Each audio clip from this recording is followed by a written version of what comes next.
আসসালামু আলাইকুম। চীন ভারতের সকল দুর্বলতা প্রকাশ করে দিয়েছে। ভারতের যত ঝাড়ি আছে সব প্রকাশ হয়ে গেছে। চীন প্রকাশ করে দিয়েছে ভারত যে কত দুর্বল। ভারতীয়দেরকে যে পাল্টা আঘাত করলে যে ভারতীয়রা পালিয়ে যায়, ভারতীয়রা যে সাহস করে সামনে এগিয়ে যায় না, এরা যে খুব ভীতু, এরা যে কাপুরুষ, এটা চীন প্রকাশ করে দিয়েছে। চীন ইদানিং ভারতের অরুণাচলের বিশাল একটা ভূখণ্ড দখল করছে। এটাই যে চীন একমাত্র দখল করছে তা কিন্তু না। তার আগে 18 এবং 19 সালে চীন ভারতের বিশাল ভূখণ্ড দখল করছে। 18 সালে চীন গাড়োয়ান উপত্যকা ভারতের ওখানে বিশাল একটা অঞ্চল দখলে নিয়েছে এবং চীনের আক্রমণে ভারতের 40 জন সেনা সদস্য সেখানে নিহত হয়েছে। ভারত কিছুই করতে পারেনি চীনের, এবং চীন যে ভূখণ্ড দখলে নিয়েছে সেটা পুনরুদ্ধারও আজকে পর্যন্ত করতে পারেনি। 18 সালে চীন ভারতের গাড়োয়ান উপত্যকা দখলে দিয়েছে, সেটা এখন পর্যন্ত চীনের দখলে রেখেছে এবং সেখানে চীন আপনার সীমান্ত যে বর্ডার আছে, তার কাটার বেড়া আছে, ওখানে তার কাটা বেড়া দিয়েছে, তারা তাদের নিয়ন্ত্রণে রেখেছে। 19 সালে চীন আবার লাদাখে 38,000 বর্গ কিলোমিটার ভারতের ভূমি দখল করছে, সেটাও চীনের দখলে আছে এখন পর্যন্ত। সেটা নিয়ে ভারত একটা টু শব্দ করেনি। ভারত ওই ভূমি উদ্ধারের জন্য কোনো তৎপরতাই চালাচ্ছে না। 38,000 বর্গ কিলোমিটার বিশাল একটা অঞ্চল দখল করছে। আমাদের এই যে চট্টগ্রাম এবং ঢাকা বিভাগের আয়তন যতটুকু, এতটুকু পরিমাণ জায়গা দখল করছে লাদাখের, সেটা এখন চীনের দখলে। তার ধারে কাছেও ভারতীয়রা যেতে পারতেছে না। এই যে মোদি এত হুমকি দিচ্ছে, মোদির খুব হামবাড়া ভাব, বিশাল এক ভাব, মনে হয় যেন মোদির কাছে, ভারতের কাছে আমেরিকাও কিছুই না, যে তারাই এই বিশ্বের রাজা, তারা যা বলবে তাই হয়, ওরকম একটা ভাব দেখায়। কিন্তু চীন থেকে তাদের দখলে যাওয়া ভূমিগুলি পুনরুদ্ধার করতে পারেনি। গত 2 দিন আগে অরুণাচলের ভারতের বড় একটা ভূখণ্ড দখলে নিয়েছে, সেখানে ধারে কাছেও যায়নি। এবং নরেন্দ্র মোদী থেকে বারবার বিরোধী দল, তাদের কংগ্রেস সহ যারা আছে, তারা প্রতিবাদ জানাচ্ছে এবং দাবি করতেছে যে সরকার কেন ওখানে পদক্ষেপ নিচ্ছে না, সরকার কি পদক্ষেপ নিচ্ছে। নরেন্দ্র মোদী এটা নিয়ে একটা টু শব্দ করতেছে না, বিজেপি সরকার কোনো টু শব্দ করতেছে না। নরেন্দ্র মোদীর একটা বাক্য নেই, একটা বক্তব্য নেই এটা নিয়ে। ভারতের যে ভূখণ্ড 3 জায়গায়, এই গত 8 বছরে 3 জায়গায় ভারতের ভূখণ্ড দখল করছে চীন, একটাও পুনরুদ্ধার করতে পারেনি এবং পুনরুদ্ধারের কোনো পদক্ষেপও নেয়নি, এবং বর্ডারের আশপাশেও যায়নি। ভারতকে যদি আপনি, ওই যে একটা কথা আছে না, যেমন কুকুর তেমন মুগুর, ভারতকে ঠিকভাবে যদি আপনি ওই দাঁড়াতে পারেন মুগুর নিয়ে, তাহলে ভারত আর আপনার পাশে আসবে না, ধারে কাছে আসবে না, বর্ডারের আশপাশে আসবে না। 18 সালের আগেও ভারত,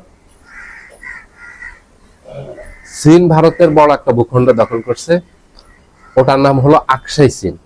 এই আকসাই চীনের আয়তন প্রায় 40,000 বর্গ কিলোমিটার। ও আকসাই চীন এখন হলো চীনের দখলে। ওটা ভারত থেকে দখল করার পর চীন ওটার নামে পরিবর্তন করে দিয়েছে। 1962 সালের চীন ভারত যুদ্ধে ওটা চীন ভারতের থেকে দখল করে নিয়েছে। চীন ওই আকসাই চীন দখলে রেখেছে এবং সাথে অরুণাচল প্রদেশও 62 সালের যুদ্ধে ওটা দখল করে নিয়েছে। পরে এক অজানা কারণে, যেটা পৃথিবী এখনো বিস্মিত, সবাই অবাক, যে চীন অরুণাচল প্রদেশ দখল করার পর আবার সেটা ভারতকে দিয়ে দিয়েছে। ভারত চীন থেকে উদ্ধার করতে পারেনি, সেটা চীন দখল করছে, আবার স্বেচ্ছায় দখলদারিত্ব ছেড়ে দিয়েছে। কিন্তু এই যে 4টা ভূখণ্ড দখল করছে, আকসাই চীন, লাদাখ, আপনার গাড়োয়ান উপত্যকা এবং এই ইদানিং অরুণাচলের এই জায়গাটা, ভূমিটা দখল করছে, ওগুলো নিয়ে কোনো বক্তব্য নেই। চীন এটা দিয়ে, এটার মাধ্যমে এটা প্রকাশ করছে, ভারতের যত জাড়ি জড়ি আছে সব প্রকাশ হয়েছে, যে ভারত যে অত্যন্ত দুর্বল, ভারত সামরিক দিক থেকেও দুর্বল, ভারতীয়রা সাহসিক দিক থেকেও দুর্বল, ভারতীয়রা অত্যন্ত ভীত, ভারতীয়রা কাপুরুষ। আপনার এই পর্যন্ত শুধু চীন না, পাকিস্তানের সাথে যে কটা যুদ্ধ হয়েছে, একটাতেও চীন পাকিস্তানের সাথে জিততে পারেনি। কোনো যুদ্ধে জয়ের রেকর্ড নেই। এক কথা হলো ভারতের ইতিহাসে কোনো যুদ্ধ জয়ের রেকর্ড নেই তাদের, সব জায়গায় তাদের পরাজয়ের রেকর্ড আছে, এবং তারা যে ভীতু এটা নতুন করে আবার প্রমাণিত হয়েছে।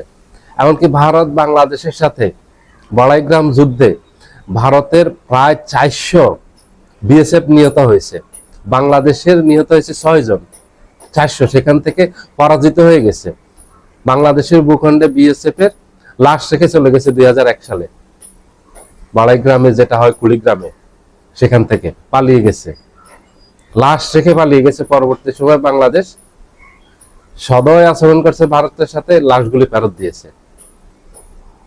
ভারত আপনি যেখানে দাঁড়াবেন, দেখেন না ইদানিং আমাদের বিডিআর সদস্যরা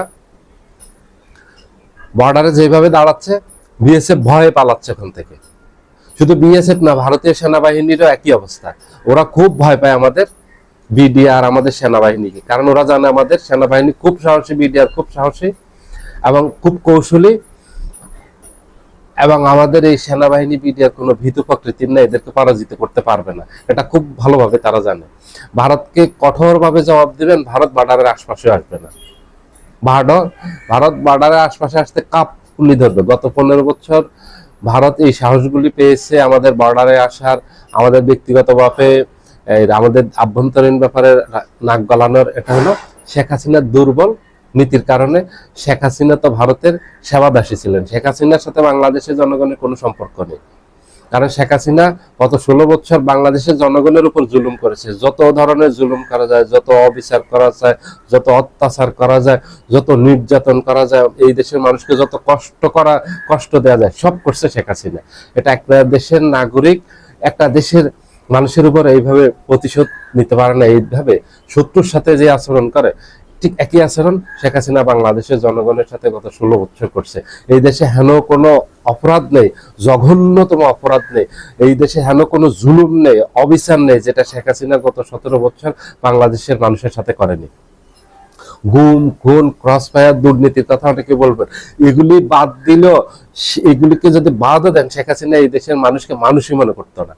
শেখ হাসিনা বাংলাদেশিদেরকে মনে করতো এরা পশু, আর শেখ হাসিনা নিজেকেও বাংলাদেশি মনে করতো না। শেখ হাসিনা সবসময় ভাবতো যে সে ভারতীয়, এবং এখানে বসে ভারতের সেবা করছে, এখানে বসে ভারতকে দুহাত বিলিয়ে দিয়েছে। আমাদের স্বাধীনতা সার্বভৌমত্ব বলতে তখন কিচ্ছু ছিল না।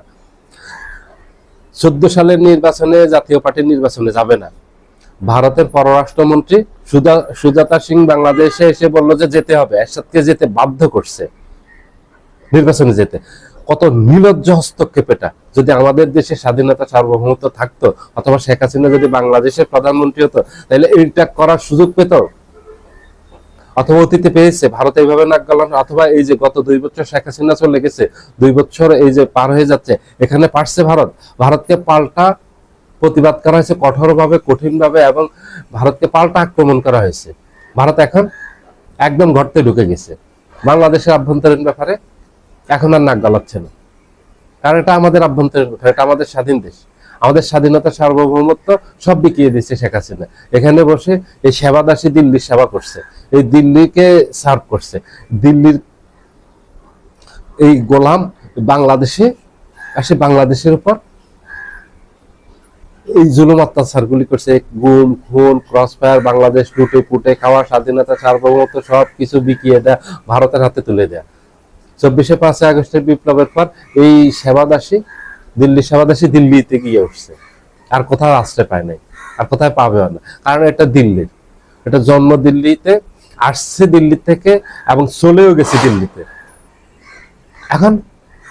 এখন বাংলাদেশে তো কোনো শব্দ নেই, ভারতে কোনো সুযোগ নেই। ভারতে যে দীর্ঘদিন থেকে ভিসা বন্ধ রাখছে, আবার নিজের ইচ্ছায় খুলে দিয়েছে। বাংলাদেশ তো বলেনি যে আমাদেরকে ভিসা খুলে দাও। ভারত এখন যখন দেখছে যে বাংলাদেশ ভারতকে আর পাত্তা দিচ্ছে না এবং দিবে না, বাংলাদেশের সাথে শত্রুতা করলে ভারত এখন বিপদে পড়ে যাবে, এবং পড়ে গেছে অলরেডি। কারণ তারেক জিয়া চীন সফরের মাধ্যমে, তারেক জিয়া তিস্তা প্রকল্প এবং আমাদের সামরিক যে যুদ্ধ বিমান এবং সামরিক প্রতিরক্ষা ব্যবস্থা যেগুলি আছে, আকাশ প্রতিরক্ষা ব্যবস্থা, ব্যালিস্টিক মিসাইল, ক্রুজ মিসাইল, এগুলি ক্রয় করতেছে। প্লাস চীন বাংলাদেশকে প্রতিরক্ষা শিল্পে সহযোগিতা করতেছে, কারিগরি সহযোগিতা করতেছে, বাংলাদেশে ফ্যাক্টরি তৈরি করতেছে চীনা সামরিক বাহিনীর। এখানে সামরিক উৎপাদন হবে, বিভিন্ন সরঞ্জাম সেগুলি বাংলাদেশের কাছে সেল করবে এবং বাংলাদেশকে কারিগরি সহযোগিতা দিচ্ছে, আধুনিক প্রযুক্তি দিচ্ছে, আধুনিক প্রশিক্ষণ দিচ্ছে। এবং চীনের যে জেট-10C বিখ্যাত যুদ্ধ বিমান, যে যুদ্ধ বিমান দিয়ে 25 সালের মে মাসের 4 দিনের যুদ্ধে পাকিস্তান ভারতকে পরাজিত করছে, ওই যুদ্ধ বিমান আনতেছে। অর্থনৈতিক অনেক চুক্তি হয়েছে, তিস্তা ব্যারেজ নিয়ে চুক্তি হয়েছে এবং অর্থনৈতিক করিডোর 3 দেশের ভিতরে, এটা নিয়ে এইভাবে চীন ধীরে ধীরে ধীরে ধীরে বাংলাদেশের অনেক বড় বড় প্রকল্পে আসতেছে। কারণ চীনের সেই সামরিক সক্ষমতা আছে, বাংলাদেশকে সাহায্য করার মতো আর্থিক সেই সক্ষমতা আছে, চীনের সামরিক সেই সক্ষমতা আছে। চীনের সামরিক বাহিনী এখন অত্যন্ত আধুনিক, যেটাকে চীনের এই আধুনিক বাহিনীকে পুরো বিশ্ব ভয় পায়, আমেরিকার মতো সুপার পাওয়ারও ভয় পায়। কারণ আমেরিকার মতো এখন আমেরিকাকে মহাবিশ্ব স্যাটেলাইট সিস্টেম বলেন, রাডার সিস্টেম বলেন, উন্নত প্রযুক্তিতে বলেন, চীন প্রতিদ্বন্দ্বী এখন আমেরিকা এই জন্য ভয় পায় চীনকে এবং পুরো বিশ্ব ভয় পায় চীনকে। চীনের যে সামরিক সক্ষমতা অর্জন করছে, যেটা আমেরিকার এখন কাছাকাছি, আগামী 1 দশকের ভিতরে আমেরিকা 2য় স্থানে চলে আসবে সামরিক দিক থেকে। এবং অর্থনৈতিক দিক থেকে চীন এখন পৃথিবীর সবচেয়ে বড় অর্থনীতির দেশ, 1 নম্বর অর্থনীতি হলো চীনের। আমাদের দরকার হলো চীনের, আমরা চীন থেকে আর্থিকভাবে সহযোগিতা পাবো, সামরিক সহযোগিতা পাবো, আমাদের স্বাধীনতা সার্বভৌমত্ব রক্ষা হবে, আমাদের এগুলি রক্ষা করা প্রয়োজন। এবং ভারতের সকল অন্যায়, আমাদের সাথে যে শত্রুতা করতেছে এবং অন্যায় করতেছে, যে যত ষড়যন্ত্র করতেছে, এগুলি জবাব দেওয়ার জন্য চীনকে প্রয়োজন। চীন আমাদের দেশে যখন তিস্তা প্রকল্প এখানে তৈরি করা শুরু করবে, ভারত দেখবেন যে বর্ডারের আশপাশে আসবেন, বর্ডার থেকে কমপক্ষে 10 থেকে 15 কিলোমিটার দূরে থাকবে, চীনের আশপাশেও আসবে না। ভারতকে যারা কঠিনভাবে জবাব দিতে পেরেছে, ভারত তাদের আশপাশেও যায় না। এই যে ভারতীয় বিএসএফ অথবা সেনাবাহিনী, এই যে পাকিস্তানের বর্ডারের আশপাশেও যায় না, পাকিস্তানের বর্ডারের ধারে কাছে যেতে পারে না, একটা ডিল ছুটতে পারে না। শুধু বাংলাদেশের সাথে পারে, কারণ গত 15 বছর এটা পারছে, বাংলাদেশের সাথে সবসময় পারেনি। বেগম খালেদা জিয়া যখন ক্ষমতায় ছিলেন তখন বিএসএফ সতর্ক হয়ে গেছে, খুব সাবধান হয়ে গেছে, ভয় আতঙ্কে থাকতো, খুব ভয় পেত, বর্ডারের আশপাশে আসতো না। ঠিক শেখ হাসিনা যখনই আসছে 96 সালে, তখন একই ঘটনা ঘটছে এবং গত 15 বছর একই ঘটনা ঘটছে।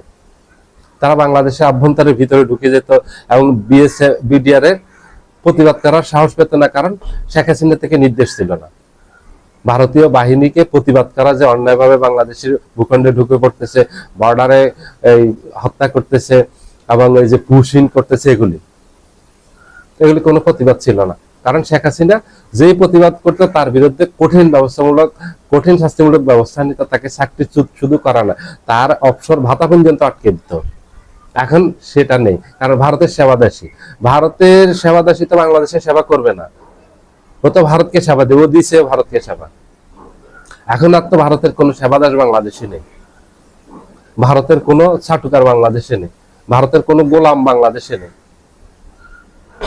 এখন যারা আছে তারা বাংলাদেশি, এরা বাংলাদেশের জন্য কাজ করতেছে, এরা বাংলাদেশের স্বাধীনতা সার্বভৌমত্ব রক্ষা করবে এবং এটার জন্য যা প্রয়োজন সবাই মিলে আমরা কাঁধে কাঁধ মিলে তা করবো। শুধু রাজনৈতিক অথবা সরকারের দায়িত্ব না, সাধারণ জনগণের দায়িত্ব।